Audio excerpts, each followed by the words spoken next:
ஒரு ரயிலோட நீளம் வந்து 300 மீட்டர்னு கொடுத்துருக்காங்க. அது வந்து 90 கிலோமீட்டர் பெர் மணி இந்த வேகத்தில் பயணிக்கிறப்போ ஒரு கம்பத்தை அது கடக்க எடுத்துக்கிற நேரம் என்னன்னு கேட்குறாங்க. கேள்வியில் வந்து கம்பம் தான் கொடுத்துருக்காங்க. அதனால ரயில் தன்னோட நீளத்தை கடந்தா போதும், அதை மட்டும் கண்டுபிடிச்சா போதும், ஆன்சர் வந்துடும்.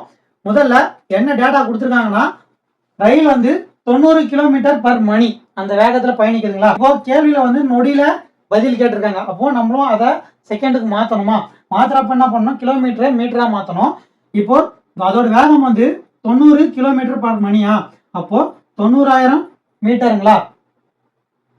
அது எவ்வளோ நேரத்தில் கிடக்குது, 3600 நொடி. ஏன்னா நொடின்றது வந்து நம்மளுக்கு கேள்வியில் கேட்டிருக்காங்க. அதனால தான் அந்த நொடியை மாற்றுறோம். ஒரு மணி நேரத்துக்கு 3600 நொடி, அதனால போட்டுக்கிறோம். 90,000 மீட்டரை 3600 நொடியில் கிடக்குதுன்னா நம்மளுக்கு தேவை 300 மீட்டரை எவ்வளோ நேரத்தில் கிடக்குன்றது தான் வந்து நம்ம கண்டுபிடிக்க போகிறது. இந்த மாதிரி எழுதிட்டீங்கன்னா போதும், ஈஸியாக ஆன்சர் வந்துடும். இப்போ ரெண்டு பக்கமும் 2 மதிப்பு இருக்கிற இடத்த எடுத்துக்கோங்க. இதை என்ன பண்ணால் உங்களுக்கு 300 வரும்னா 300ஆல் வகுத்தோம்னா 300 வருமா.